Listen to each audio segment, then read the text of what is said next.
And I can sing the praise to Quack all I want. Salt Mine viewers know that I was the only one to put him on an all-pro team. No, you were not. Wait. Oh, okay. Well, that's because we ended up. That was because we ended up switching one at the end of the day, or did we both put him third I team? think I had him third team. Okay. I'm Okay. almost So entirely sure.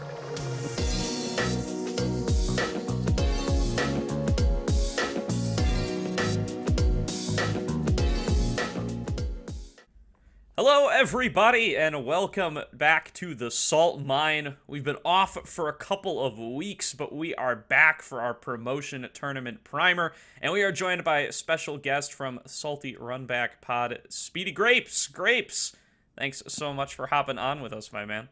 Hello, yeah, it's great to be here. Last time I was on the show for promotion relegation, I didn't have the camera actually running. It was still the old setup from spring, so now everyone can see all of our faces and we can talk about some League of Legends, which is always a good thing.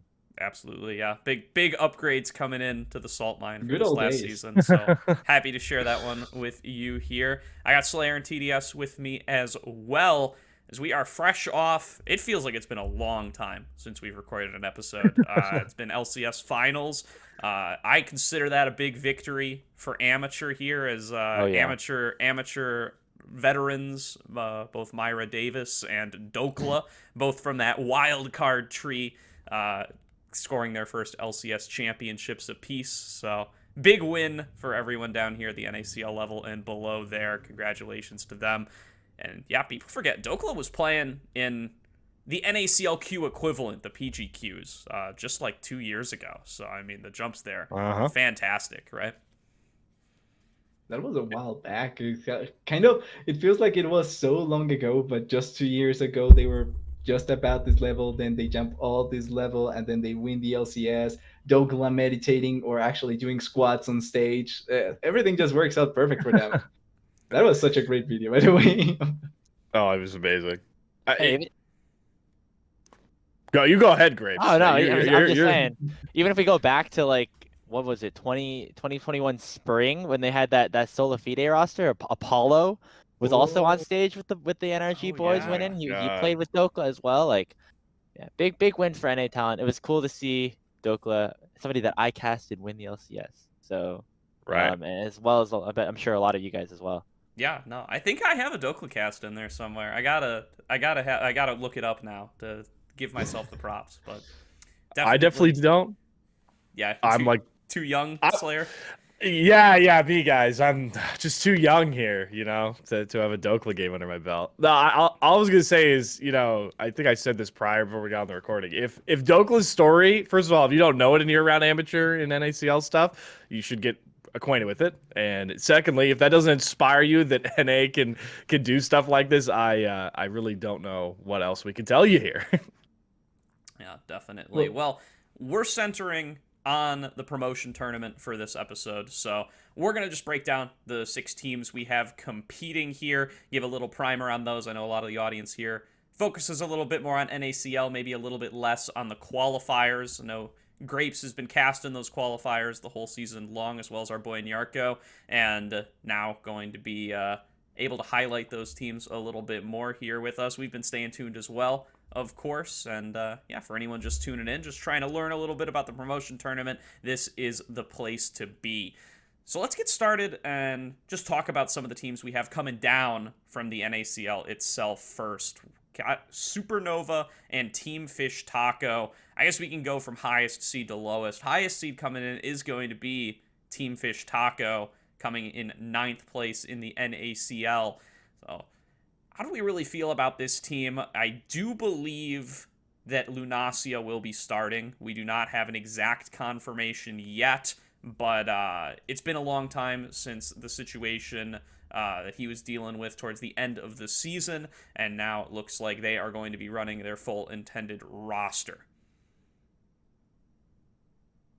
Yep. Ideally, with their roster, I can see them trying to force a bit more on the issue, or depending on who they bring, because I think that the last minute change. Technically, I think they played 2 weeks with Seoul, if I'm not wrong. They went with from week 5 to 6. They played with Seoul, if I'm not wrong. I think it was just 1 week. I think it was just 6. It was right? just the last one? Yeah. Yeah. Okay. Yeah, I think it was I wasn't just 100% sure, but yeah, they played the last week. technically speaking, also just checking quickly the schedule, it was also the hardest week. So even with Lunasia, I would argue it was going to be almost impossible for them to actually pull it off. Like apart from the last game, which was against MU, which okay, there's an argument there. They played against Fly C and TLC.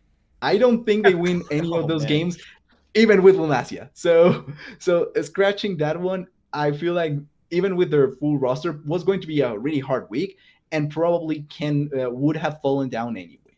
Now looking into the tournament, depending on who they get, I can see them being a bit higher, but that lack of knowledge on who is going to play topside, it's kind of worrying looking into it, because like we were saying, there's no announcement yet about the situation or any potential replacement. And if it's going to be Soul, I think he has to step up way too much his game, because even though it's not comparable to the top part of the top laners from the NACL. I still think that there's good top laners coming into the NACL queue that can put a bit of a matchup against Soul, and particularly this version of Soul. Yeah, for Yeah. sure. Go ahead, Graves. I'm pretty sure Seoul will, I mean, Lunasia, sorry, will be playing for this tournament, Okay. which is exciting because the last week of NACL when Lunasia was not playing, they did not win a single game. So Team Fish Taco definitely has like some bad taste in people's mouths, I'm sure. Although it has been a while since they've played. I think it's about a month, and I think that is one of the more interesting things actually about this tournament is that Supernova and Team Fish Taco haven't played a game in like a month, because playoffs of NACL happened, then we had the break for LCS finals.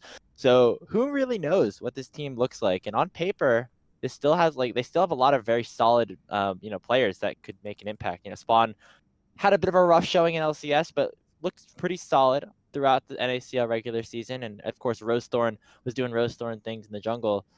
If it's just about like the players, and if they're able to kind of gel together, and they were able to grow as five once again with this extra month of scrims, I could definitely see them making some progress and doing some damage. However, I just don't know how much of that really is true. How much practice they really have gotten together.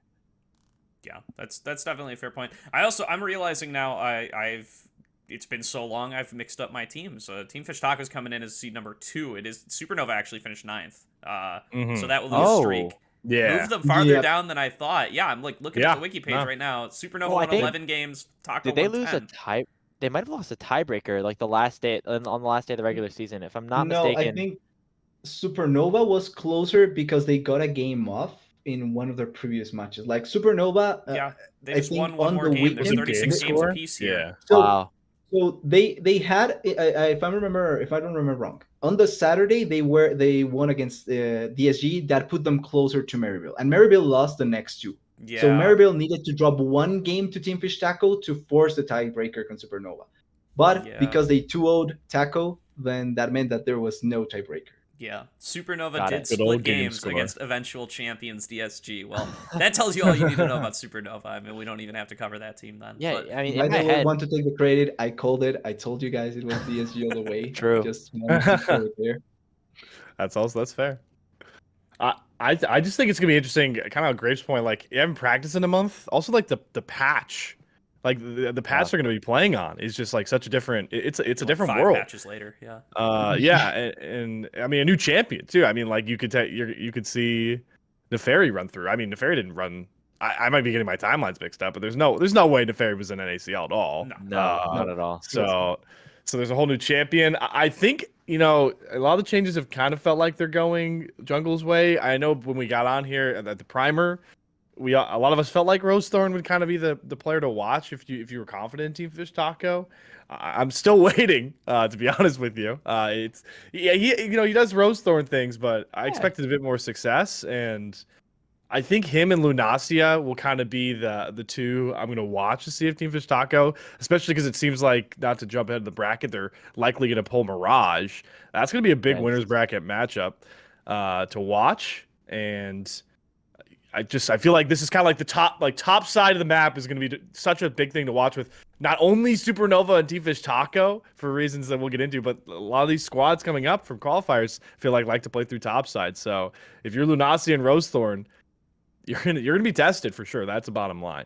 Yeah, for sure. Something I want to highlight about both of these teams coming down, being relegated from NACL, is like these are not the F teams that we saw in spring, right? It's not Yeah. your CLGF, your Fly Fam, your Team Liquid First, all those F teams. These teams were way more competitive than those guys, I would say. Like even like CLG won what, like two games, one game. It might have I just think it been was one The one. whole time, and even like Fly Fam and stuff, who were looking better towards the end, they won like 5 games total. Like Supernova or Team Fish Taco rather, coming in at 10th, won 10 games, so they were winning easily twice as many games as those lowest tier demotion teams last time. So I think like they're coming in at a higher caliber, and that's just gonna inform me coming into this promotion tournament of like, I'm not gonna be quite as high on the amateur teams coming up, other than Mirage Alliance. So spoiler alert there. I just think these teams like come in with a lot more firepower. I think especially the solo lanes coming out of both Team Fish Taco and Supernova are going to be real threats, especially top. Assuming it's going to be Lunacia. Super talented player, was previously, one of those really high solo kill count guys in spring. Maybe didn't quite retain that form in summer, but I still think is a big laning threat. And then we'll talk about Supernova in a second, but Quacker as well is the solo kill leader for the league, despite coming in at a 9th place team. So I think he's a big threat towards a role that I think is kind of a weakness among the upcoming teams. Oh, interesting. I actually think top lane is the most stacked role across all six of the teams that we have, because Really? Yeah. Kind of on the was same this something side, that we talked Yeah. about last split as well, Gordo? Were we hyping up the top laners of the promotion tournament? I think we were. I'm so hype on NA tops in general, like these days. Okay. Like I think there's a wave coming in, especially off the back of Big Dokes taking his first title. True. Yeah, I mean, Hey. like, and Surdy's big pop off here. I mean, Fake God's been great. There's so many great top laners in North America, both provisionally and in NACL. But I just feel like out of the incredibly stacked Mirage roster, right? Like I think Alorum comes up a little bit shorter than the other guys, both in pedigree and in performance. I think Porsche has started to struggle towards the last couple of weeks. I think Dragoon's goofy stuff may not be quite as effective against the guys like Lunacia and Quacker. I also like just the fact that there's such strong points on the demotion teams. That's the thing. If you were coming in and you were playing against, like your Niles and your Concept and those guys, I think I would be a little bit more confident. But I think it's specifically like it's such a big strength for Team Fish Taco and Supernova. Yeah, that is fair. I do want to give some love for our qualifier top lanes. We can get to those guys a little bit later. One name from Taco before we move on to Supernova a little bit more, that I want to highlight just a little bit is Onat in the mid lane, because while I'm personally very supportive of the top laners in this pool of 6. I think the mid lane pool is pretty wide open in terms of like who can really stick out and be that top player out of the six mids. And Onat has had some really, really solid moments, both when he promoted with Supernova, actually, into the NACL last split, and also even within this, season itself in summer. So if Onat has a good performance, I think he probably solidifies himself for an NACL spot in in 2024, especially considering the competition that he's going to be up against. That brings up an interesting point too. Is like, I think we'll get into this more with some of these later players, but a lot of some of these players are mostly on the 2 squads that are relegating. It's kind of like a tryout in a way to like kind of get them maybe on an NACL roster later, because I mean we'll talk about it later in the offseason on here about what players we think are going to get promoted to LCS. We're going to get LCS spots. We already know players like Zazel had offers for LCS teams. We've always assumed it was like an Immortals or a Dignitas, and he chose DSG over it. But I mean, I would expect guys like Zazel to be getting bumped up to LCS now, especially with the new wave of NA talent back to hype back to Dokla as always. And so I think Onat will be one of those players where, yeah, like you said, Grapes, it's like, this is why you should keep me in NACL. And I also really want to see if they somehow end up playing Supernova, because, Onat and Supernova is obviously a link as well. Yeah, I agree. I think like there's really a cusp there for NA mid laners that Onat is like on, along with a lot of the provisional guys. And if somebody can have a big standout performance here, I think it'll be a real big boon to their career, because I think a lot of teams are kind of looking for that mid laner who can contest the upper echelons of NACL that I think really separated the top teams from the mid and bottom tier teams. You know, having yourself a guy like a Shochi or an APA or a Spyrax was a huge boon to your ability to perform, or Young, of course. But that's a particular thing that I also kind of want to look, because I love the word tryout. I always bring it up, like uh, trying to make the metaphor with football, obviously, with soccer, obviously, that there's no safety in any team that you go for. Like there's almost always someone 1 year younger than you that will have the chance to come through, because in football, if you have these 16 years old, if you're 16 years old, that's it. You can even 15, you can debut. So as long as there's one guy that will be coming below you, there's almost always going to be that chance. And those tryouts can be really defining for some of these players. And also adding to that, the particular part that I feel like I hope so, but I also think we're going to see a move from multiple players from the NACL upwards. Not only in the mid lane pool, but obviously there's already the call for Masu to go up, which I think will happen. And then add on top of that, the contracts that are just going to be given up looking into next year. We know FlyQuest pretty much is going to boom because they had contracts, I think, until this year, if I'm not wrong, until the end of this year.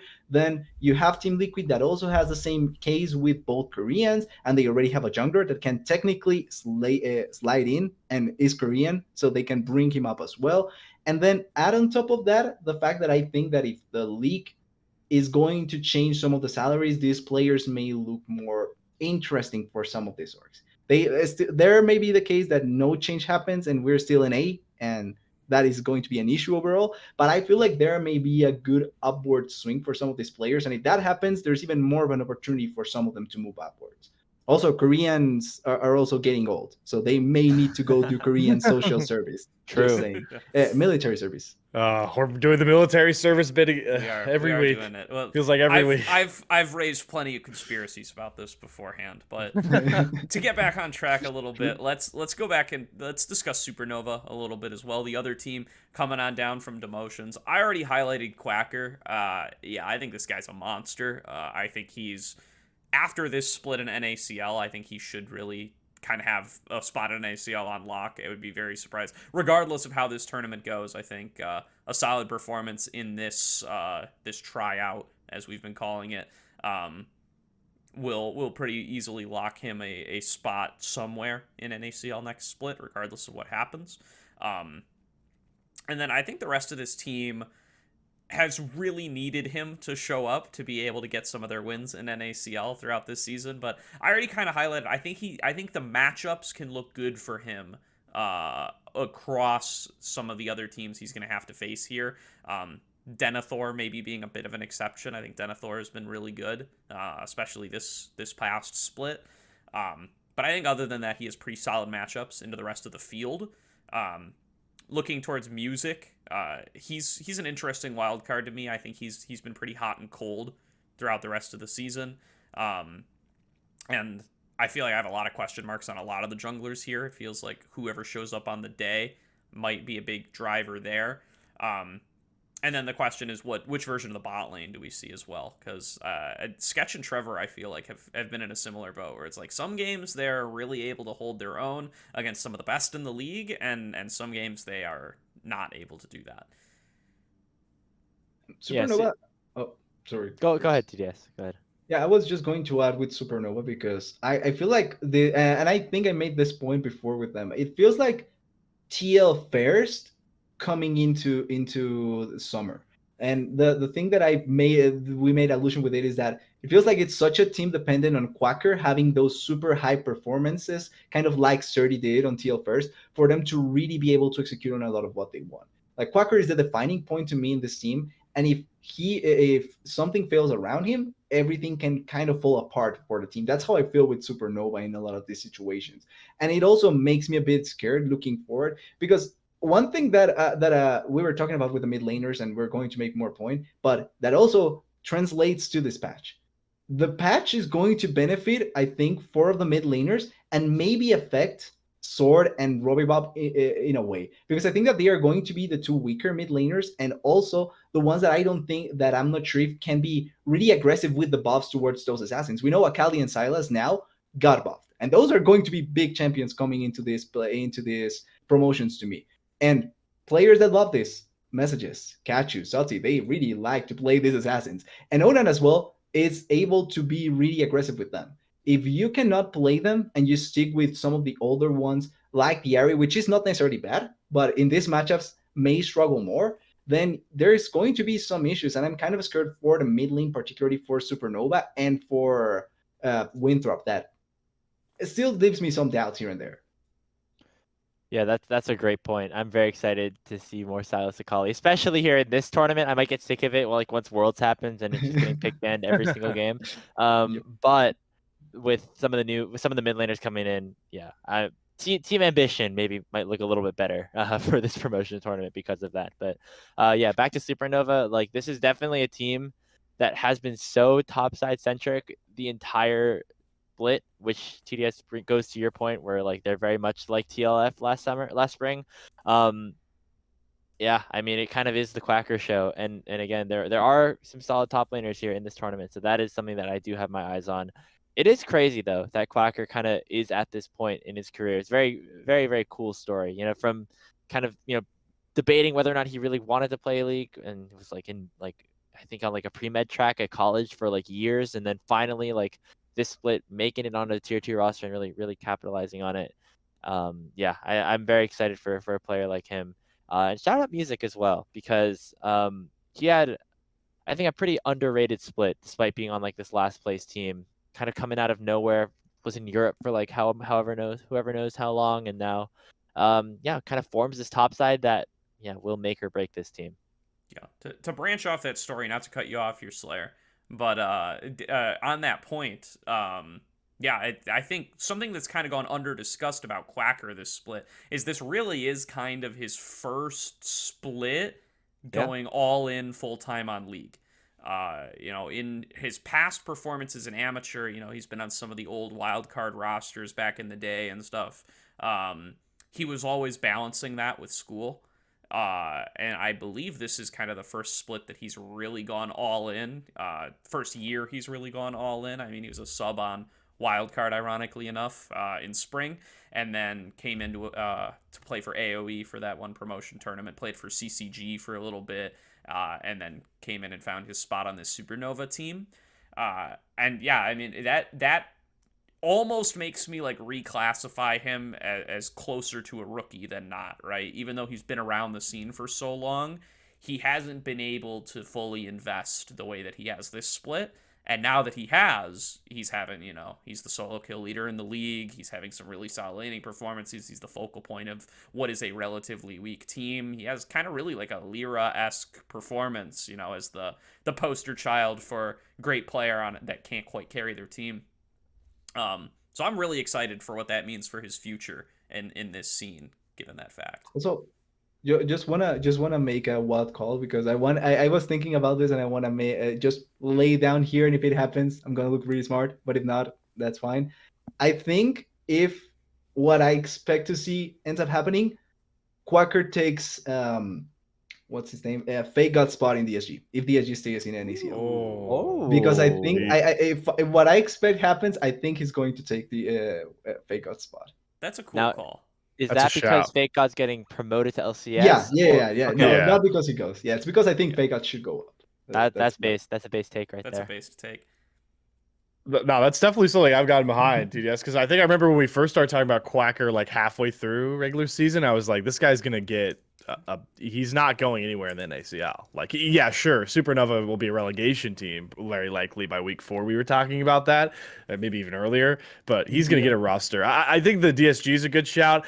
I want to say that like he could take a spot from someone like Bradley, but we also don't know what TL are even doing with the Challengers League, so I can't say, oh, he'll be the TL Challengers top laner, because we don't know if TL Challengers will exist. He's definitely going to be on a team. He's going to be one of the focal key points of a whatever org wants to try it. They're gonna go, all right, we're gonna start with Quacker and maybe someone else, and then we're gonna fill out the rest of the roster. He's gonna be a guy that will be prioritized in a roster again. And I can sing the praise to Quacker all I want. Salt Mine viewers know that I was the only one to put him on an all-pro team. No, you were not. Wait. Oh, okay. Well, that's because we ended up. Was because we ended up switching one at the end of the day, or did we both put him third I team? think I had him third team. Okay. I'm Okay. almost So entirely sure. one of the halves now, just to confirm it. I mean, my voting had him there. But to go back to Supernova, I think Graves, you brought up a good point. I'm definitely worried about Robbie Bob. I think that a lot of the champions he was using in the mid lane towards the end of the split, he was playing a lot of those Tristana games, playing a lot of those Jace games. Two champions that are kind of starting to fall off with some of those assassins popping up. I feel like some of the mages are taking more of a jump, like those Azirs, those Syndras.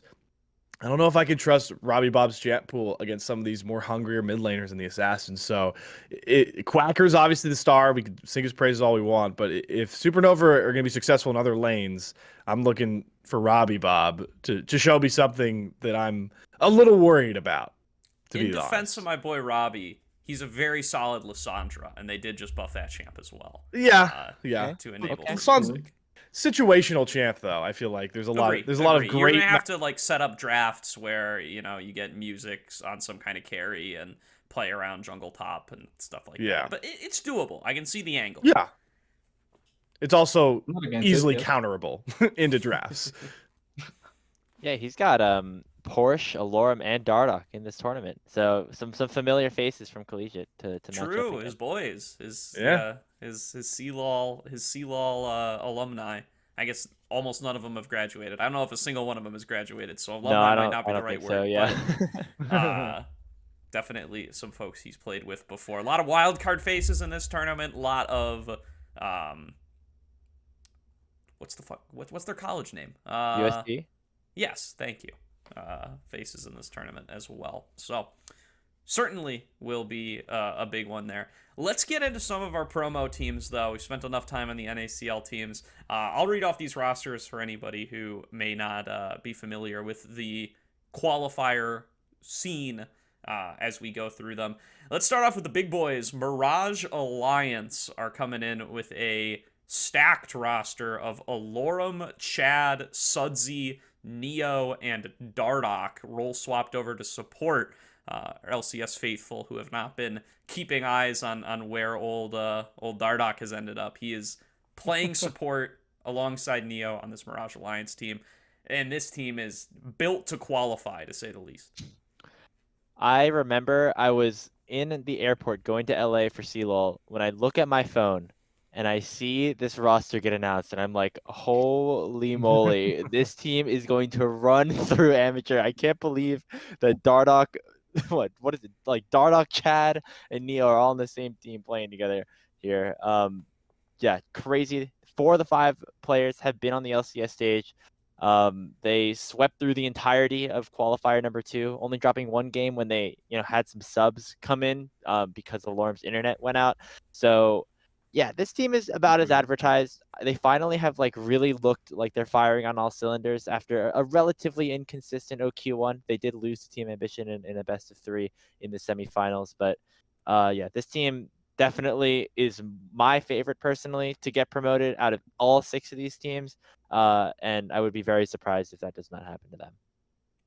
It's such a strong team, honestly. Yeah. Oh, sorry, player. No, you go, TDS. Yeah, I was just gonna say, it's not only such a strong team, but apart from being a consistently good roster that has tons of experience behind it, because obviously 4 ex-LCS players trying to make it back to the NACL, they also have been playing consistently, staying up there in the ranks, going against multiple teams. So it's not like they've lost any of their edge. At the very least, to try and be up there, they haven't lost their edge. They're also current ACL champions, so great performance in there. And importantly, I feel like there is such a team that has really good variety in what they can apply to their playstyle.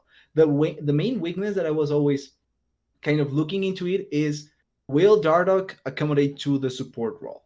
And I think that one of the biggest things that has happened is that they were pushing the game into the direction where Dardoch can actually play the support pretty well.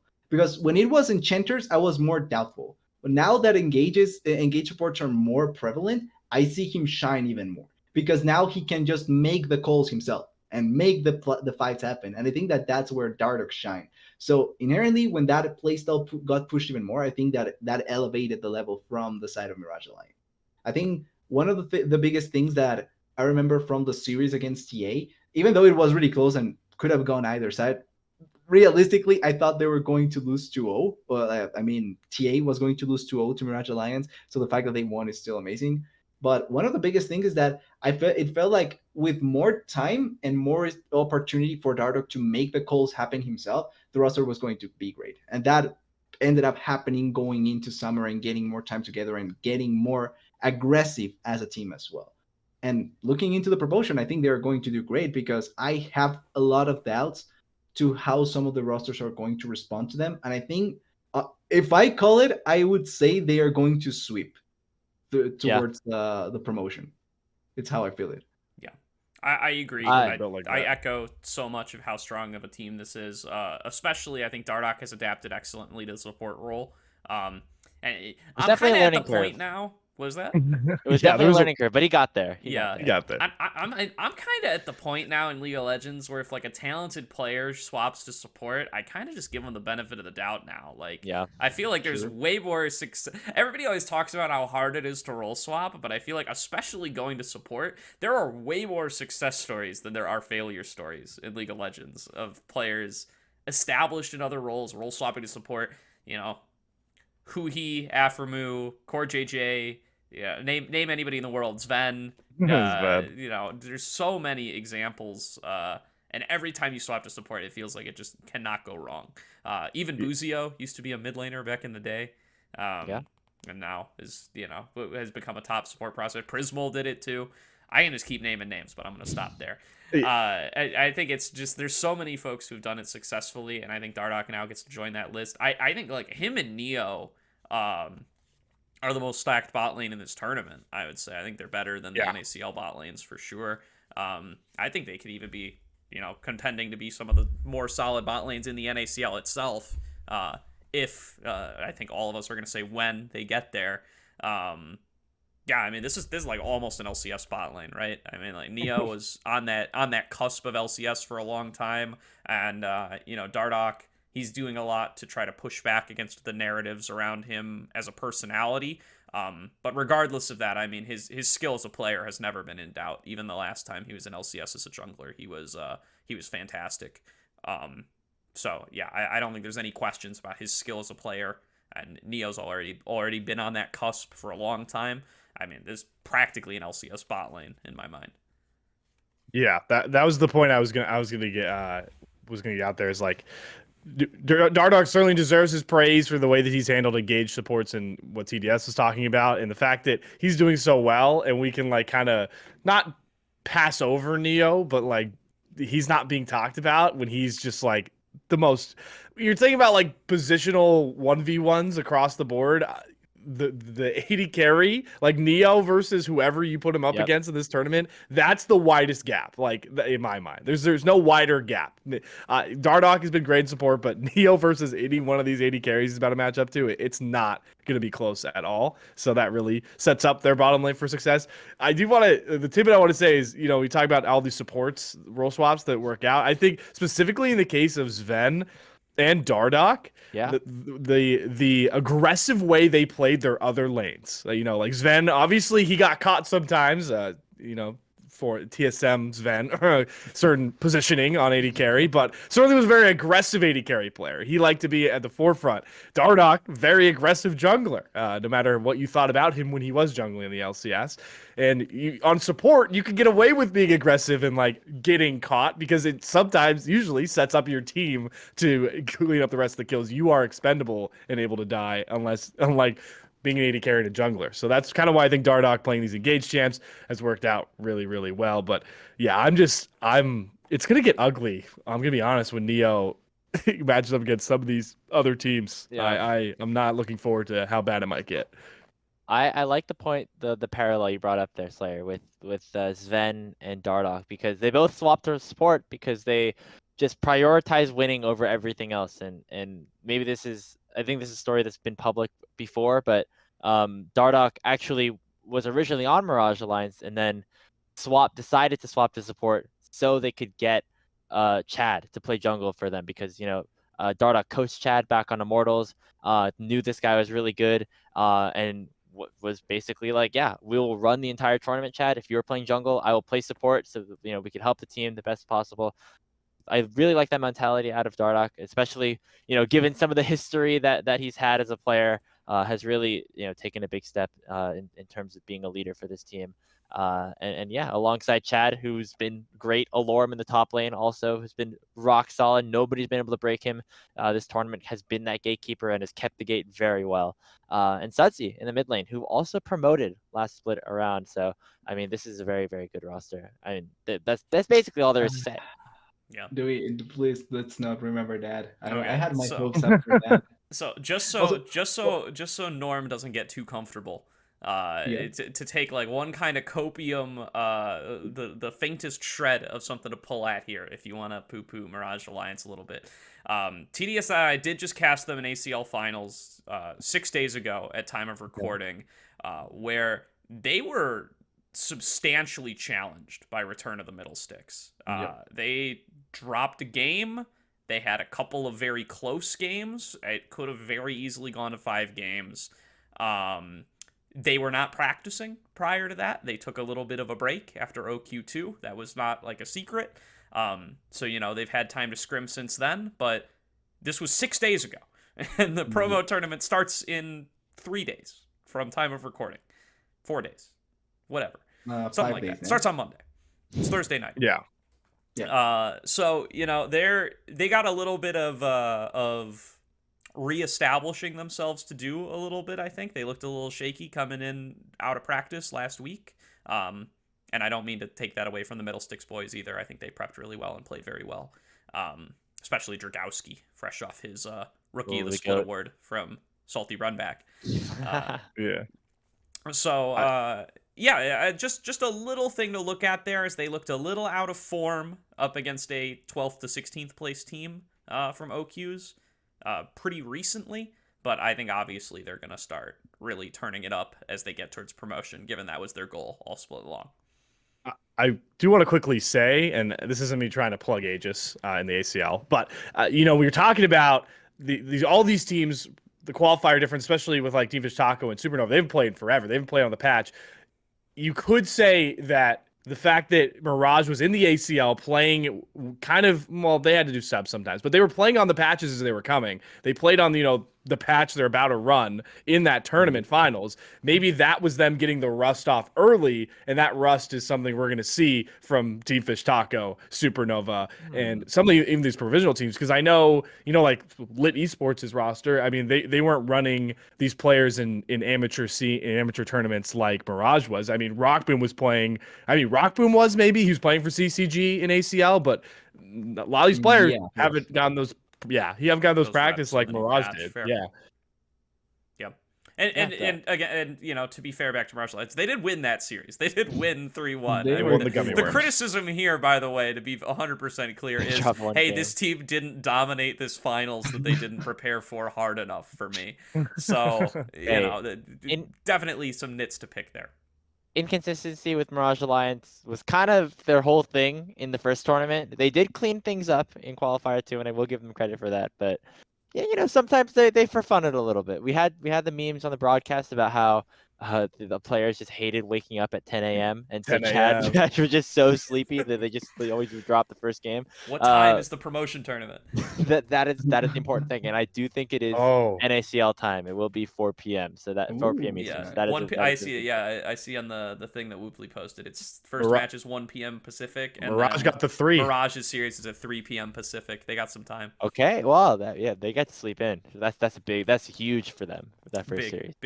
Big difference. And they're gonna be on that side of the bracket the whole time. So it's only if they make winners finals that they have to play at 1 Pacific.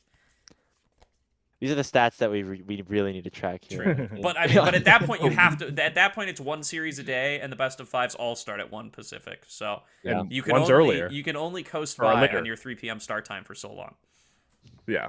All right. That's I think, by the that's way, enough on our. also, Oh, go ahead, TDS. just quickly, by the way, to also point out, it's going to be 2 BO3s before the BO5. So the BO5s are going to be the finals, right? The promotion ones, the So promotion match. yeah, Yeah. all promotion matches are BO5s, and Well, then the loser after semis at losers Okay. semis on is best of fives. So the So first it's round of 3 losers matches. are going to be best of threes. There are 3 best of 5s, yeah. Yeah, Yeah, there are 3 best three of best of 5. fives. Yeah, I think it's important to know because obviously, like, there may be a bit of both misunderstanding that maybe some of them may be BO1, which is not the case. Which I'm glad it's going to be BO3s almost all the way, and then Yeah. also the fact that only the last matches. So it's also important to see like the amount of games that some of these teams will have to play, because if you fall from the start down, then you may be having to play a huge amount of games to try and qualify. Definitely, yeah. And two teams will be eliminated only playing BO3s. After that, everything's BO5s. I Let's do move like on. that you have to win a best of 5 to qualify. That You is do. that You is do have to Yes. win a best of 5 to qualify. At least one, perhaps 2. So, that's enough on our super team Mirage. Let's get on to our second provisional team here, which is going to be Team Ambition. Now, this, if you are, no hate towards Mirage Alliance, but if you're one of those people who's really looking for new up-and-coming talent, not, coming back to LCS players, Team Ambition is your team to look at here. Not a single NACL vet on this roster. It is Porsche, Limo, Kachu, Levitate, and Snow. So a bunch of new faces to folks who maybe focus a little bit more on NACL and up. Real exciting team here that TDS and I are going to have a little bias towards. We've been covering this team in qualifiers for a while. And yeah, it's a great org. They've been great to me. So they're as close to as biased as I will be towards the team in this event, and I will not be predicting them to promote. But they've had a solid run here, though. They were the OQ1 champions, made it to semis in OQ2, where they lost to Mirage Alliance. So a little bit of a shakier run in OQ2, but I mean, they did manage to pull it together and have that semis top 4 run. Yeah, I believe Team Ambition's second qualifier game record was actually 7-7. They went like 500 because they dropped as many games as they possibly could, and then they like lost the one couple. They lost one series 0-2, one series 1-2. So yeah, it was a bit of a shakier one for them. However, it is important to note they were playing with a sub for part of that tournament, and when Porsche came back in, they kind of had to like start up again in a bit of a strange way. So you can credit some of that to that, but this is definitely a team that looked much better in the first qualifier than the second qualifier. I will say, when you're talking about the mid lane champion pool, Kachu is going to benefit them, I think, the most from the Silas, Akali, and Echo buffs coming in here on 13.16. Echo's ones are big. This guy loves playing melees. It's basically how Team Ambition play every single competition. It's put Kachu on a melee, put Porsche on, a weak side champion, put Limo on a tank, and Levitate on a hard carry, and that's how they run every single time. So yeah, 13.16, maybe benefiting TA a little bit. Also, a bit to talk about the fact that, funnily enough, both tournaments they lost. They played against Mirage essentially, so they won one against Mirage and then they lost against Mirage in the semis. Yep. So technically speaking, they both tournaments faced the best team in the OQs, and they won one and lost one against them. Then in the finals they were able to win, and obviously in the second one they didn't reach the finals. But I think that consistency wise, even without the fact that they were with a sub for a lot of a huge portion of their tournament, they have a clear style that Graves was saying, and I think that they are one of those teams that, as long as they get the right tools, they are going to execute on them really, really well. Also, they have with more prep time, they get better and better. One of those teams that you give them more time to actually to prep against an opponent, and they are going to bring out really good things against them, which is also why I think that they had a bit of a rough start to the OQ2.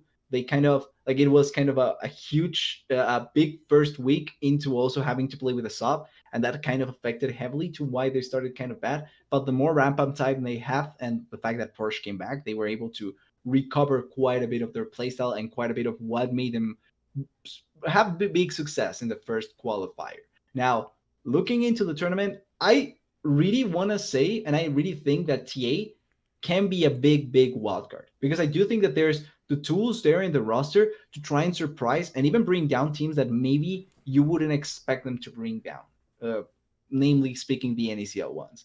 The big question mark that I have for them going into it, a bit on Kachu, because he's a really he's a huge I don't know how to describe it. Like, it's kind of the mystery box that you don't know what you're going to get when you open it. Yeah, that I think that's the best way to True. try and describe it. He's a great mid laner, but sometimes there's nothing nice inside of the mystery box. So hopefully he gets to perform better with the champion buffs and also find his groove. And the other one that I'm kind of looking out for when thinking about the qualifier is Limo. Not because I think that he's a weak jungler, but because I think that jungler wise in the qualifier, there's actually really good competition and can be a bit difficult to really get games going when junglers are going to contest you in a lot of the ways that TA does like to try and play. I think Yeah, it's that guy interesting. just plays Sejuani. That's about it. Yeah. His matches are just all Sejuani. So I- Giovanni and Maokai. Yeah, Maokai. I was gonna say, I think support is another intriguing one. I know we all can sing the praise of top laners, but I think support is gonna be very intriguing. I think Snow is also one of the guys I would talk about with the provisional teams. Obviously, I mean, TikTok Tony top time. He's certainly had his time around this area, and I think Snow is a big time performer. And I think he is actually one of the more underrated, unsung supports in all these pools of all the teams we're gonna talk about here. I'm pretty high on him. However, I did want to use this time to kind of bring up an interesting conversation because we talked about already Dardoch really found his groove with those engaged supports. Engaged supports have been really big these last month or two. This patch that's coming is all about leveling the playing field for support champions. You're getting buffs for Karma, big ones for Melio, at least in the AP ratios, and Lulu's getting buffed as well. So it's going to be interesting, right? There's no engaged supports that are necessarily getting nerfed. So I'm not gonna say like it's about to do a 180, guys. Everybody you think is good on engaged supports is about to look terrible, but there are some support players out there who have been pretty good on Melio. Start of the year when he was overpowered. It's not Yumi time, thank God. But Lulu, Karma, you play similar ways. Snow is a big engaged support player. I think that's an unsung reason why TA get a lot of success. Ton of good Recon games, a lot of good Nautilus play as well, but I'm curious to see if guys like Dardoch and Snow are going to pander towards some of these buffs on some of these support champions. And more importantly, how do they look if they run those engaged supports they've been being really successful with getting to this qualifier against some of those other support players that might try and throw those karmas to kind of assuage them? Because to be honest, guys like Dardoch and Snow, how many games have they really seen matched up against those karmas and Melios in the last month, right? It's usually been going up against like a Braum or an Alistair. It's a lot different of a matchup. I will say in Spring Split, Snow 2 did play a lot of Lulu with Tony top. True. That like that because that was the meta, right? And so I feel like he's kind of one to play whatever the meta really is. But I do agree he's looked much better on the Recon on the Rels and has had some really crazy engagements. I still remember that Game 5 Recon game that he had against Winthrop in the finals. That guy, he I think really put the team on his back in that game. Him and Levitate, who I want to talk about Levitate for just a little bit as well. I mean, him and Snow they were the bot lane coming in to 2023 with Tony top, and they really have leveled up in my opinion. Levitate's able to make all the games by himself. He will have some silly deaths every once in a while, but you give him a good team fight and a good angle, and he will really take advantage. And I'm very excited to watch them play in this tournament. Yeah, agree on both those points there. I think because Snow was definitely a big Lulu. Snow Levitate were definitely a big Lulu Zeri duo. They were a big Lucianami duo as well. Talking about enchanters, they really prioritized that pick back in OQ1 while it was still really strong. I remember that whole run for Team Ambition through the Swiss stage was all about Lucian Nami for them. And they were real dominant on it. And yeah, definitely on the Levitate point as well. Like I think he's just so associated with the TikTok Tony top stuff, and with Snow as his duo partner, and all that other stuff. I really feel like he kind of gets glanced over as somebody who is like on a rocketing trajectory, right? Like I always, whenever we're talking about rookies and stuff coming into NACL, I'm always talking about the trajectory. I'm always talking about how fast did you come up? How quickly were you able to get at the level you are at now? And it's not the only indicator by any means, but it's always a great indicator for how high you can go. And this is Levitate's first year really playing at this level. I mean, he played a little CLOL in 2022. but he's really like a fresh 2023 guy and has been, I think, fantastic. He's been one of the better AD carries at the NACLQ level, and I think he's really somebody to be looking at as kind of this next generation of AD carries coming up, given how much success he's been able to find between TikTok Tony Top and now on Team Ambition. He put together a couple of really great splits on a couple of different teams.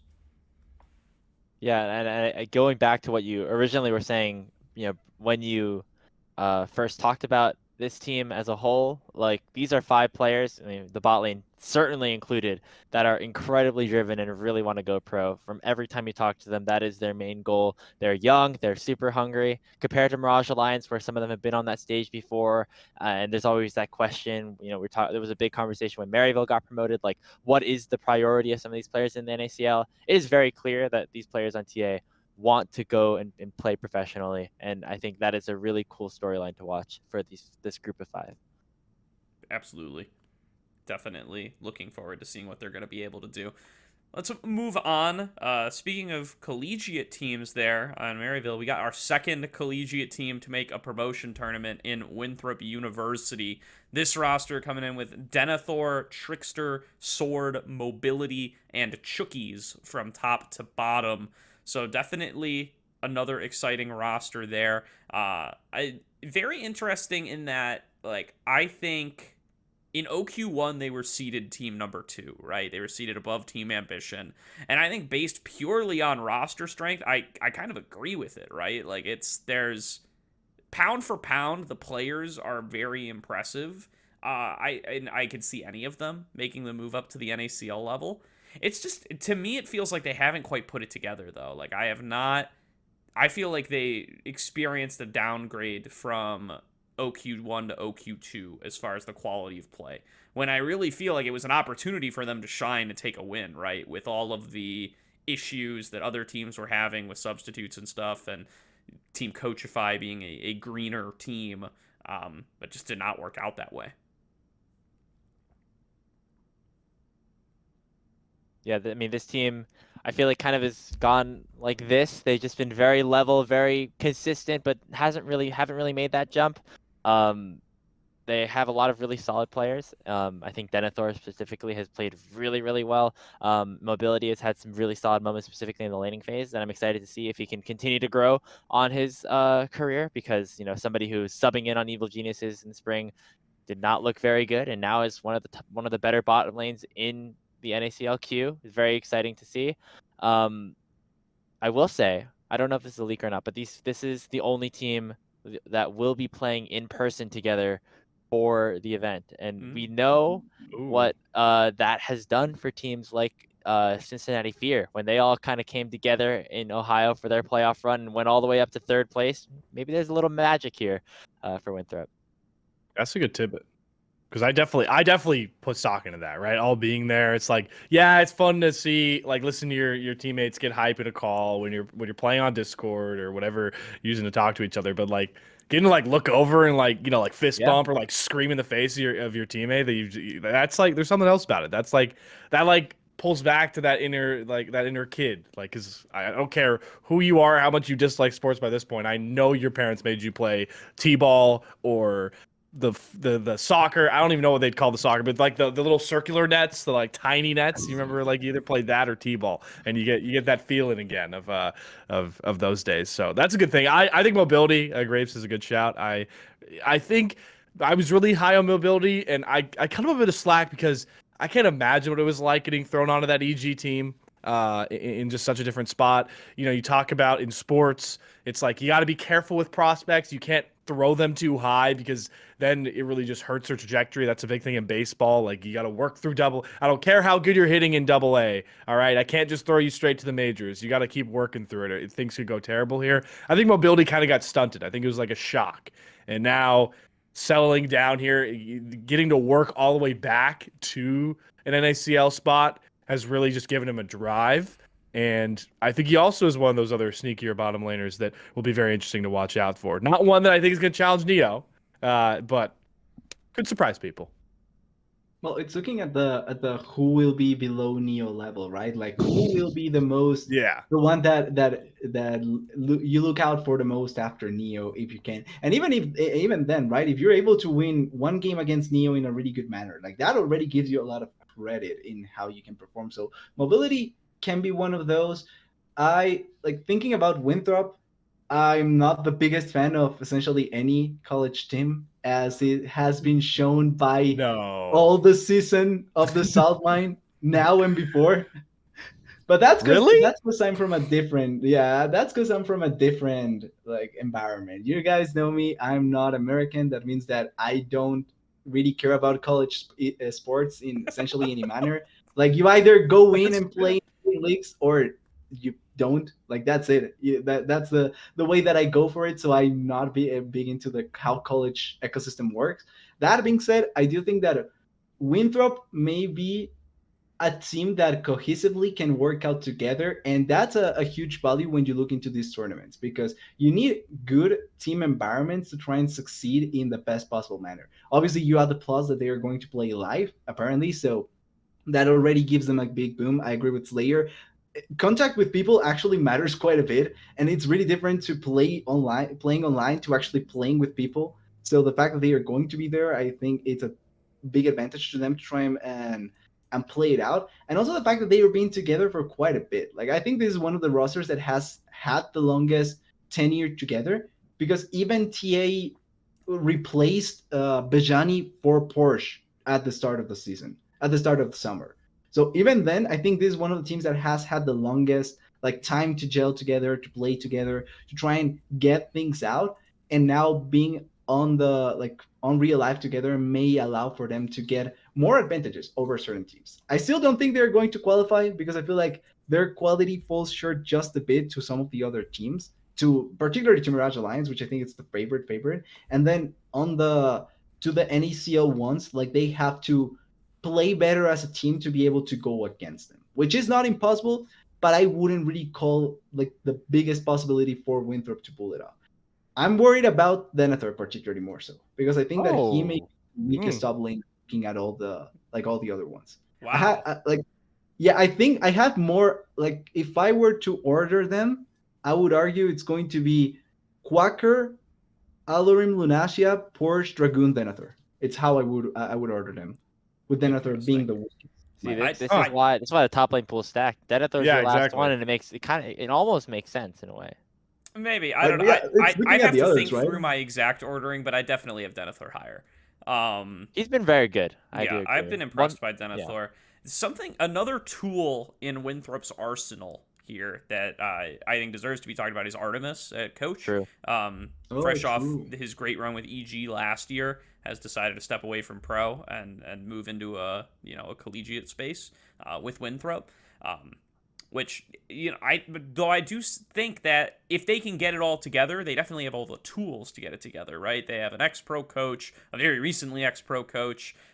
They have individually strong players. They're playing in person. They're in a collegiate system that you would think has a little bit more structure to it. Like all of these should point towards like this team being in lockstep compared to a lot of the other competitors here.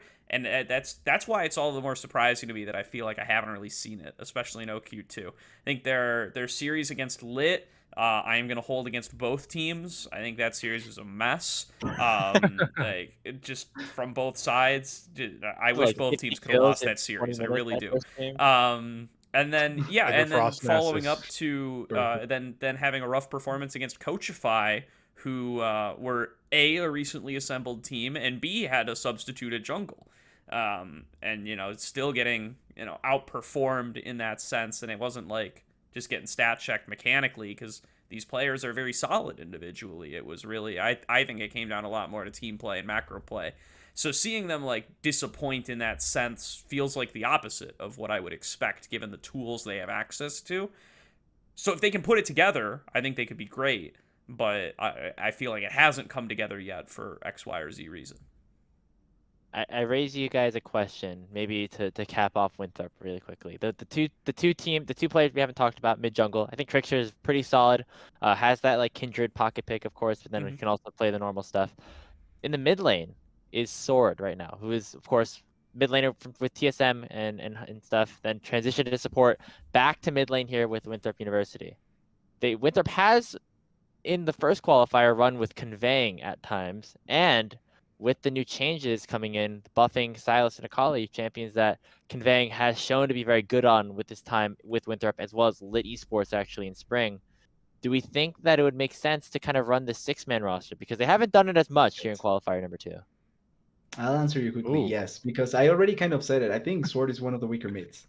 Like I would argue if he's not the weakest mid, he's down there in my eyes. Because and this is purely off of like what I remember and also what I feel like he performs best on. The thing that I assimilate Sword most with is set, like SE with the double T, set in the mid lane. And that it's not bad in and of itself, but that just tells me or reminds me that he's not going to carry out the game for you. And if that's the case, in a meta where carry mid laners, particularly aggressive carry mid laners, are going to come back, then it may be a scary prospect to try and play a player that it's not going to put you that extra step upwards towards that side.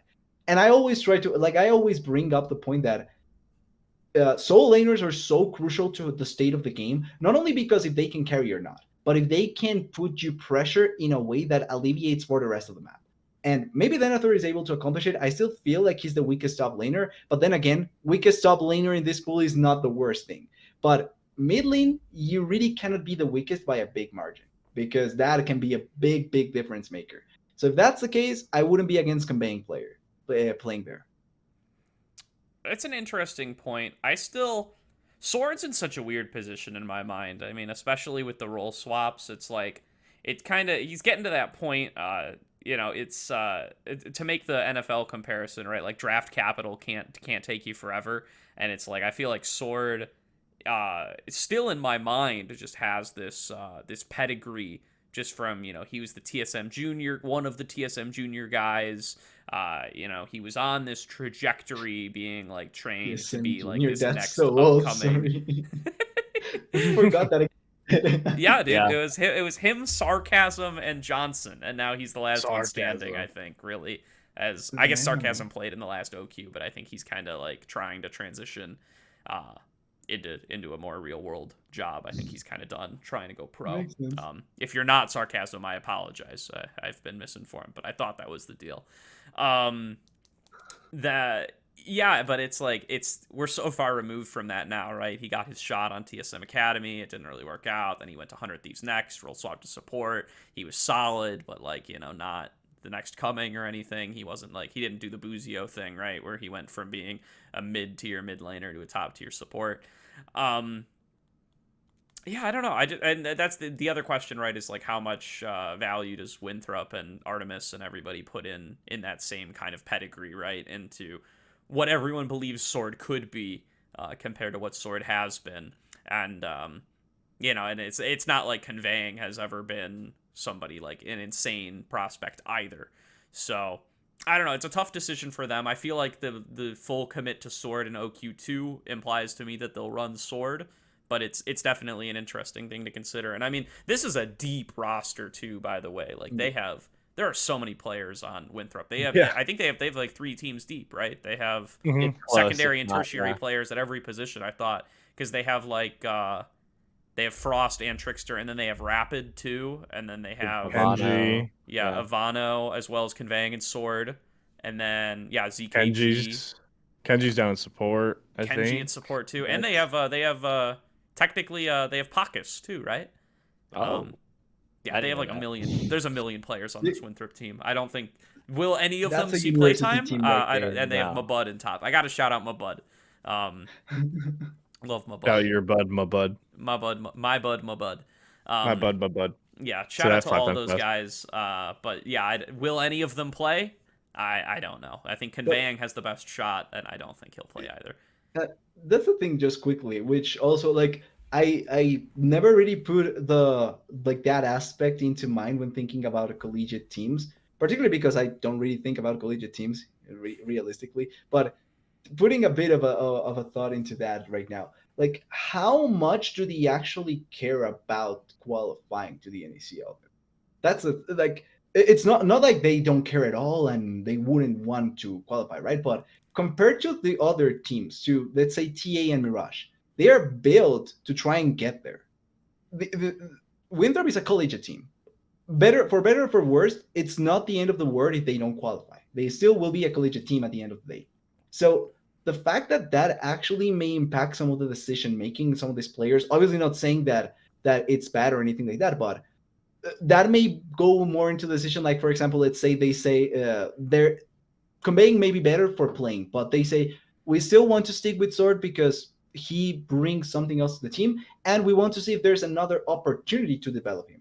If this summit fails, we come back next year because we can. There's no issue with us trying again because we're a collegiate team at the end of the day, and that's kind of also the factor that you never really think about with these teams. Like the others is do or die. TA, they may not get another shot later if they don't qualify here, right? Same for Mirage. They are built to qualify. If they fail, that's a huge failure on them.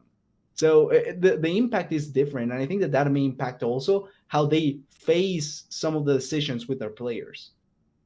That's a great point. I didn't think about that. You always get those one TDS great points. That makes me think every time. Hidden somewhere in the football metaphors. There's always best, one. It's always one because Graves like I'll sit here and if I go after TDS, I have something prepared, and then TDS makes me start thinking, and I forget what I'm going to say because I started thinking about what TDS said. That's what he does. I will say very quickly because I know we've been hanging on Winthrop for a moment on the conveying coming in. Yes, they've committed to Sword, but you never know what a team looks like when they're down, in the lower bracket. It's you win or you lose, you win or you're done. That's when teams get desperate. Every team will get desperate, and maybe in the face of Sword getting a lot of his bans thrown his way, they're like, all right, let's catch him off in the draft. We think we get Silas or Kali, maybe. I could see it happening. For sure. Could be a good angle. Yeah, definitely an interesting angle to talk about. Let's talk about our last team here, and then we can go back to a wider net at that point. Lit Esports going to be the final roster coming in. This is the bones of the Supernova team that was the big surprise to everybody last split. It is going to be Dragoon, Kizno, Messages, Rockboom, and Plux. They also were running Sejed for a while, but he was part of the amateur nuke that hit for a bit, so lost a couple of players at the last moment there. Bringing in Rockboom instead, who is another player that I hold in very high regard. Yeah, I mean, this is such an easy team to root for, especially with Dragoon and Kizno. Fresh off their Supernova run, I mean, Dragoon's interview after qualification was a great piece of League of Legends history and content to everybody, and it was such a shame that he didn't get to carry through and play with the team in this split. But yeah, I mean, I gotta hold the series against Winthrop against them, guys. Like, they went out in quarterfinals in OQ2. They had a rough showing there up against Lit. Again, I wish both teams could have lost that series. And, they just I don't know. They've looked rough to me in recent times, despite the strength of the roster.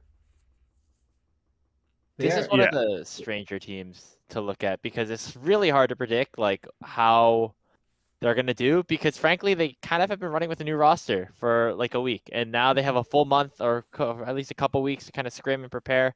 Maybe they look very different, maybe they don't. If they don't, this team is not looking too hot right now because I mean there's a ton of asterisks for them getting in, like even at all, to this tournament. They had the Cold Hearted series, which generated controversy after they lost to them, but then were sent to the upper bracket anyway because Cold Hearted got disqualified.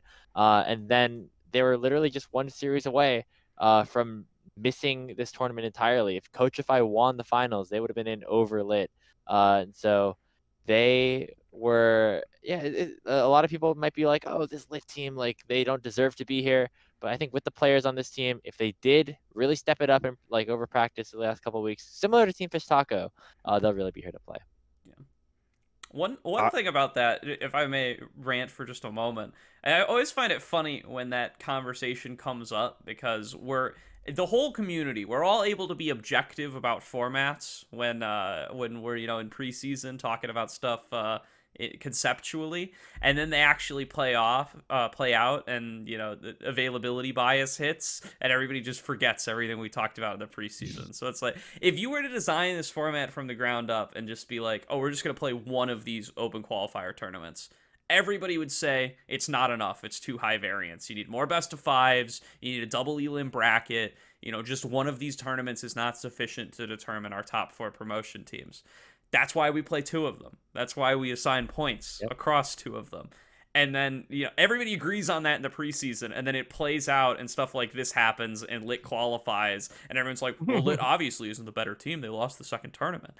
So the whole point, guys, is that this tournament is too high variance on its own. It's insufficient, and we need to average it out over 2. So I want to give Lit a little bit more credit there.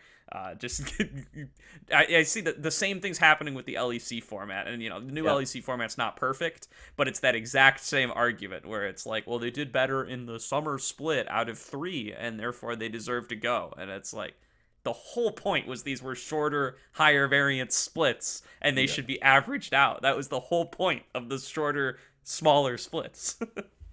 I will say I'd rather take NACL OQ's format than EU's just because. Don't take this as an endorsement of LEC format. I'm just saying it's something to note that everybody does all the time, especially when you're in these kinds of formats with points across multiple tournaments. Is that everybody likes them in concept, and then remember and then the points CLG matter, and now everybody hates 2016 when they qualified to Worlds after having a horrible summer split, and everyone was like, yeah, but look at CLG, they were awful. Yeah, but they came from MSI. Okay, give them the benefit of the doubt. That being said, I would have been at the very I would have just straight up just play one tournament and watch the world burn. I would be just fine with that, just because I feel like that's more funny. But apart from that, I like the format like it currently is. We'll say I'd rather both champions qualify. That's the only thing that I think would be better, because I feel like champions should have the right amount of reward from it because they won, and I think that should be the only change that I would make. I'm just gonna pull the CS:GO esports fan card and say Swiss is the best of everything. So. That worked to get a little bit of it. They got a little bit of it. That at Worlds. We get to Worlds. We'll see. Yeah, I mean, Worlds this year. This is gonna be. We'll this is gonna be what determines the league fan base's opinion on Swiss as a format. There are a few things in the world that there are a few hills that I die on in the world. Some of them are sports takes that I don't need to go on here, but one of them is that I don't care how pissed off you get about Swiss. It's always a great option. So we'll see how fervently I defend that on Twitter when Worlds comes around. Also, just wait till the NA fan base becomes addicted to that format, because I will also call it here, by the way. NRG is going to qualify 3-1. I'll call it here. Oh. And Cloud9 qualifies 3-0. I'll call it here as well. That's one of those formats that it's more consistent, but also I have watched CS:GO majors, and there's always one team that sneaks in that shouldn't be there, and NA will get that and team. That's us, baby. That's where we come in. I will provide you that. It will happen. He's right. There's always this one European team that everyone's like, how the hell did they make it to the major stage? So. Yeah.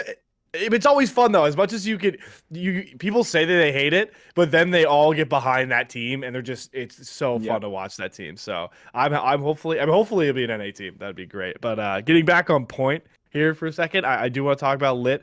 I do want to frame how weird of a spot this can be for a guy like Rockboom. I mean, joining a team, surrounded by guys who have already qualified. Those are the guys that you want to talk about with Lit. But Rockboom, he looks pretty solid with Aporia, in my mind, because he was the one that got them. It's a weird spot to bring them up, and then it's like they flame out. He's like, "Hey, you actually still want to play the qualifier, man? I know you got 7-16, but we have Lit. We're right here. We kind of need you." And I've watched a lot of Rockboom games now. Yes, they have been in Aegis ACL League. Is that a step down in talent who he's playing against? Yes, but you do get to know the tendencies of a player, and especially the tendencies of you to carry players, because it's one of the highest variance roles, both in mental sanity and play style and team fights, I would say. And I am a big fan of how Rockboom plays team fights. I think he just always finds ways to, if somebody on his team missteps, gets caught in team fight, he always finds a way to trade a kill, always has a very flashy play. He's been big on the Kaisa. He's made a bunch of plays on that Kaisa. He kind of reminds me, TDS, of his Kaisa reminded me a lot of Scary Jerry's at moments during the NACL. Now, I don't know if he's going to be able to play it very often, and Kaisa's in a bit of a weirder spot, but I'm really looking forward to rooting for Rock Boom because it's such a weird spot to come into. It's such a big spotlight to get put onto you as well. I don't think Rock Boom, if you'd asked him, thought he'd be playing for an NACL spot maybe 3 months ago, 4 months ago, maybe under a Lit Esports roster. So I'm definitely rooting for Rock Boom and share the sentiment that this Lit team is just so easy to root for. Yeah. I want to follow on that with Rock Boom because last OQ, he will also came on the second one, almost makes it to the qualifiers. He's the OQ2 GOAT. Yeah, one of those teams that he come in the previous one. It was one of those teams that came out of nowhere. I think was one of the funner teams as well to watch because of some of their ideas and how they played. And then looking into this one, I would love to see.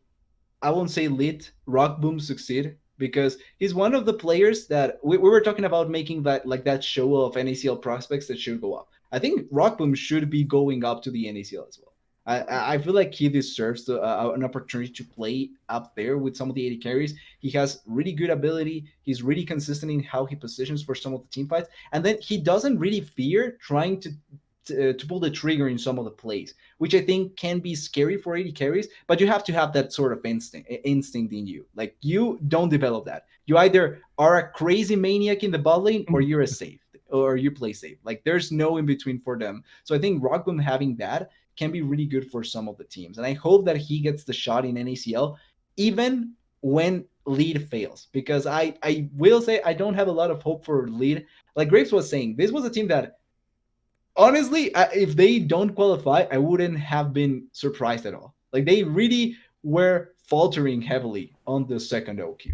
So I wouldn't be surprised if they fail really heavily. That being said, time spent practicing can be ideal for them. And as long as they develop some really good play style, both around Rock Boom and playing with maybe a bit more carry potential on their top side, then they can be a scary team to face. But I still have barely any hope for them. I think they probably can steal 1 or 2 games away from a couple of teams, but I don't think that they have it in them to really pull through heavily just because of how their second OQ went. Yeah, I think Lit had a really intact play style and that they enjoyed playing with in 2023, the first OQ for summer, when you kind of just play around your top side, and then Sajid and Chai, they'll kind of stack some waves in the bottom lane, but then they'll eventually come to play in team fights, and Lit's team fighting was really, really good in that first OQ. With some of the new changes, we don't really know for sure. I hope they keep a similar philosophy of really playing around their top side, because I think Dragoon and Messages are 2 of the stronger solo lanes that we have here in this tournament as well. I feel like we've been saying that a lot, because it is just because a lot of the solo lanes are really good in this tournament, but they definitely are people that can be carries for their team. Dragoon, of course, we had that story. Messages has been on, it's been kind of in some strange situations throughout 2023. He was on that native team that kind of got screwed over based on the seeding. He's on Last Dance. He got subbed in basically to fail, and now is here on Lit, who's had this whole amount of roster changes. He's played very solidly throughout the entire year, and I hope that his talent finally gets rewarded here in this promotion tournament with a good performance. Yeah, I'm a big Messages fan as well. I consider myself a bit of an NA mid connoisseur, and my big NA mids coming up towards NACL for this next split have been, I think, Messages is right at the top there, alongside Sudsy, and then Toasty is the third guy who I'm sad cannot be here. He was with that Coachify squad, for those who don't know. I think all 3 of those guys are fantastic, and they're real players that I have my eyes on coming into the next couple of splits, for players who can come up and do some damage. That's no hate to Kachu, by the way. He just doesn't quite make the cut with those other 3 for me.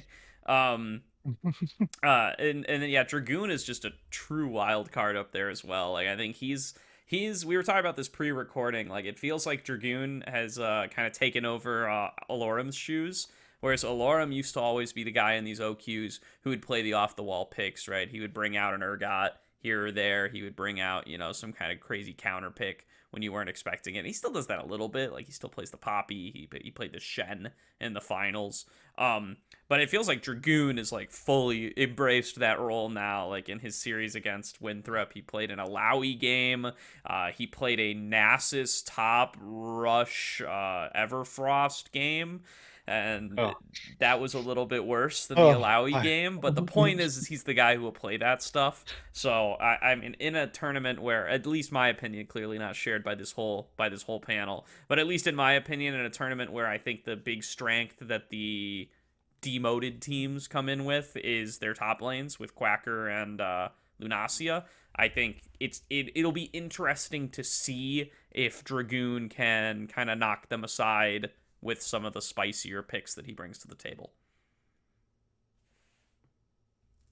I didn't need to remember that Nasus game, by the way.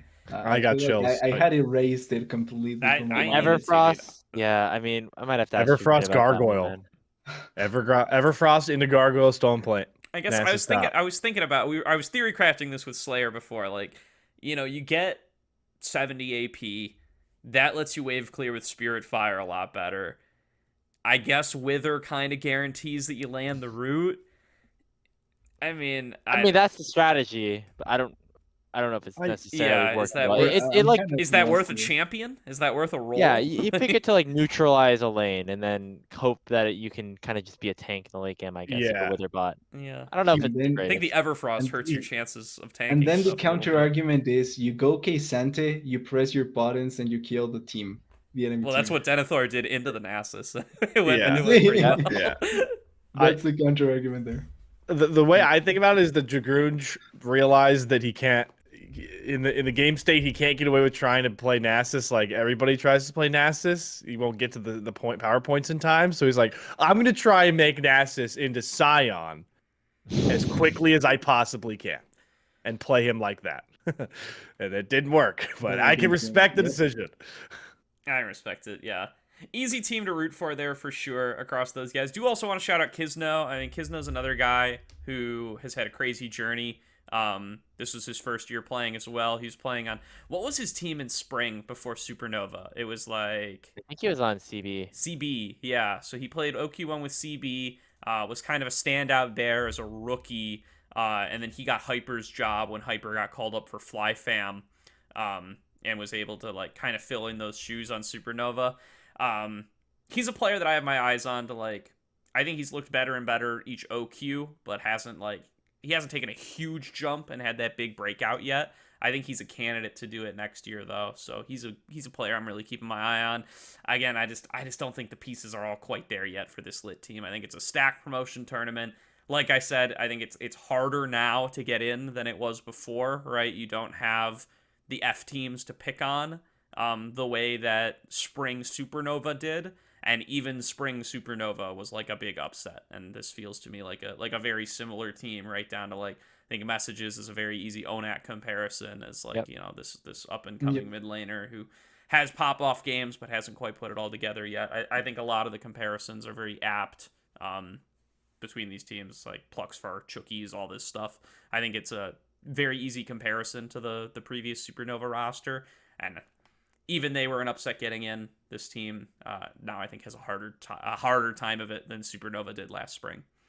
It feels honestly now looking at it a bit, it feels like Lead is more so the quintessential like tryout team for NACL looking into it, because I don't think that they are going to really like have a big splash in the tournament, but their players are, like you were saying, like the team is likable.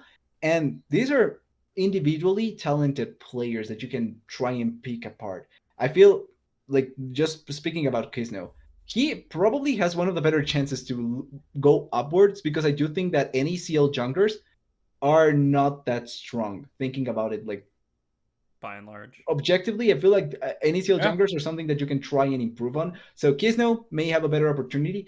And then the rest of the team should be also with an opportunity to try and just showcase their abilities and maybe get called up. We saw that happening in teams previously, so I feel like that can be another avenue for them to really just get a chance moving upwards. I'm kind of curious, is Chain not going to play? Because he's on the subs. Well, he won't. I'm It kind would of sad on Plex. that. I like Chase playstyle. That's unlucky. Yeah, that was a fun bot lane to watch. They had some of these like creative picks. They had like the Senna lanes, like Chai would play like the enchanters, like Sona and stuff like Yeah. that. Yeah, but it will be Plex. Is there is there any reason why, like publicly, or just because he didn't want to play, or I didn't get think a it's much chance? he just Plux kind is the of starter, I think. yeah, he didn't Chai stepped down, I think. Oh, did he That's step really down? lucky. Interesting. Okay. Well, we'll see how that builds into the future. So, we're already going pretty late here. I just want to hear from everybody. Who are our picks? Who are our two teams getting promoted up? We don't have to get into all the deep intricacies about what the bracket looks like and who your Didn't opponents are. That's the beauty of didn't we pretty having. much already have one? Well, Like also in that's the general. beauty of it is having two teams promote in a 16 bracket just means like you'll kind of just play who you'll end up playing everybody if you're gonna end up going through the losers bracket, or you'll end up playing nearly everybody, right? So yeah, who are our two teams? Whoever wants to go first can start. I think our guest should All lead right. us Put me on the out. spot here, Slayer. Yeah. Okay. I think Mirage is the easy one. They Mhm. look very dominant. This is the roster that was built to promote. I think they definitely are in a great position to do so. I did tweet out a little bit of a bracket prediction when it first got announced. I did it in about 5 minutes, and I did have Team Fish Taco going through. However, thinking about it a little bit more, I actually might be inclined to go with another qualifier team, and maybe it's a little bit of bias from me, but I do think that the NACL teams having that extra like full month to of not playing with each other, I have a feeling my prediction is it might do a little bit more harm than good in terms of like not getting that stage time, not being fully up to snuff. So I have Team Ambition as my second team going through. Ooh. Fun. That's fun. It is a fun one. I'll go next. Yeah, I think everybody has Mirage on the winners bracket. I think Mirage is a team that's coming for the NACL and is like looking to kind of make a splash there as one of the more solid teams. We'll see what the rest of the landscape ends up looking like and if Mirage maintains this exact roster. But definitely a dangerous team to be on the lookout for. To me, I have Supernova making it through. I just don't quite feel like the other three promo teams are up to snuff. I kind of gave my spiel up at the top that I think that these teams I think the 10-team NACL is more consolidated and I think has a strong, like I think 9th and 10th are stronger than 12th, 13th, or 14th, 15th, 16th, and 13th were, right? Maybe that's a bit of a fallacy because we've had a lot of players exit, we've had a lot of the teams shift around. I just have more faith in the likes of Supernova and Team Fish Taco than I did in the F teams. I did have faith in AoE, but the other three I was more shaky on last spring. So yeah, I have Supernova up against Team Fish Taco in that losers finals, and I have Supernova winning it out. Interesting. Okay. I'm going to continue the salt mine trend of agreeing with Gordo. I have Mirage. It's a great trend to have, and guys. I mean, and Supernova. faults. Yeah. Okay. Once again, it's not me just agreeing with Gordo because he's Supermind Gordo. I have my own opinions. For me, the basis of my opinion, Gordo, is the fact that I think Onat and Quacker are too good to not get back. I think it's back to the solo lanes thing, right? Quacker and Onat know how to get here. They've been up against pressure points in the NACL and here. So I think they're too good to get in there. But I do, to kind of back Grapes' point, have Supernova versus TA in the losers finals. Yeah, that'll be an exciting one. I think just the playstyle clashes and everything. Having Quacker go up against Porsche, see like if he can break through, that'll be fun. Robbie Bob excuse me. Yeah. Is I think Robbie Bob the Robbie Bob Robbie Bob Kashu is going to be fun too. Yeah, Agreed. definitely. So here's the thing. I am going to be agreeing with one of you, and it's Graves. I don't know why Graves had the idea on the TA, but I also had it. And a lot of that comes down from how you kind of expect the bracket to play out. So I think it's going to be TA winning against winning against Supernova, and then Mirage winning against TFT, and then Mirage qualifying like everyone else. I think TA wins against Supernova, but they don't win against Team Finch Taco. So it's really dependent on that. Supernova needs to eliminate TFT before they play against TA to really think that TA will qualify. I think it'll happen, but it depends on that. If it's TFT against TA, I think they win. TFT wins. But if it's the other way around, I think it's I think it's TA. That's an interesting bracket analysis there. I guess I could kind of see that. Yeah, it's an interesting challenge there. I do think it really does come down to the bot lanes a lot. Like I do think Team Ambition has a bot lane that can contend with these other teams. The question is just will it be enough of a gap, right, over Supernova and Team Fish Taco? I think that's what's going to come down to me. I'm favoring Quacker and Onet, like Slayer said, in those matchups, but I could see it swinging though. I think they have a shot. I think Team Fish Taco has more of a shot than people are giving them credit for as well, right? I think they showed like they were such a weird team in NACL, right? Yep. They had all those upsets against the really good teams. Yeah, you know, they split games with some of the best teams in the league for no reason. So we've seen it. We've seen that they're able to do it, right? And it's like they have this talent on the roster in like Rosethorn and Spawn and stuff, right? Who we've just seen be so good. It's so hard to count them out, but I just think it's so rare that all the pieces come together for the Taco roster. If we use the NACL Taco logic, they were performing against the best teams when they were the underdogs. Now they're considered one of the better teams in this slate, so they'll underperform. Are they considered one of the better teams, though? Because you guys are predicting from a Team seeding Ambition to beat them in losers semis. Yeah. From a seeding standpoint, Gordo. Okay, fair. Yeah. The seeding matters. Also, technically speaking, then shouldn't they win against Mirage since they are the underdogs against them as well? PDS, why do you have to ruin my They are on a collision course with Mirage. That would be their biggest chance to do. Well, that's the thing, also, though. They never complete the full upset, though. They were always like they win one game, not yeah. necessarily the series. So yeah, true. Ties are helping you out Mirage here. Alliance 2-1 Team Fish Taco. You heard it here first. Makes sense to every one of us. All right. Well, great stuff, everybody. That's going to hit us at about 90 minutes, so we can close things out there. I think that was good. I think that was a good, solid episode. Like, we dropped 2 teams. We cut half an hour off the primer episode. I think we're keeping things in order real nicely here. So, congratulations to us, guys. Give yourselves a pat on the back. And thank you to you guys who have tuned on in for what will be a sort of season finale. We're chatting about doing some off-season stuff. We'll do something about promotion candidates. Maybe we'll do some hot takes and stuff. Maybe we'll get a little Worlds Anthem tier list or something going as we start to get more towards Worlds. But that'll do it for at least our kind of NACL focus, as this is going to be our last big NACL event of the year. So thank you all for tuning in with us for our inaugural year here, and can't wait to see you all next time. And thanks again to Grapes for joining us here as our guest for today. Check his podcast out, Salty Runback, for more news on the NACL Qs and NACL scene. And check him out on the NACL. You're playing on the promotion tournament a little bit, correct, Grapes? Yeah, Am I allowed to say that? Do I have to cut this part out? No, you can tune in on Tuesday. I'll be there. All right, let's go. Heard it here first as well, and on future NACL qualifiers and such, I am sure. Thanks again, everybody. And that's going to do it for this episode of The Salt Mine.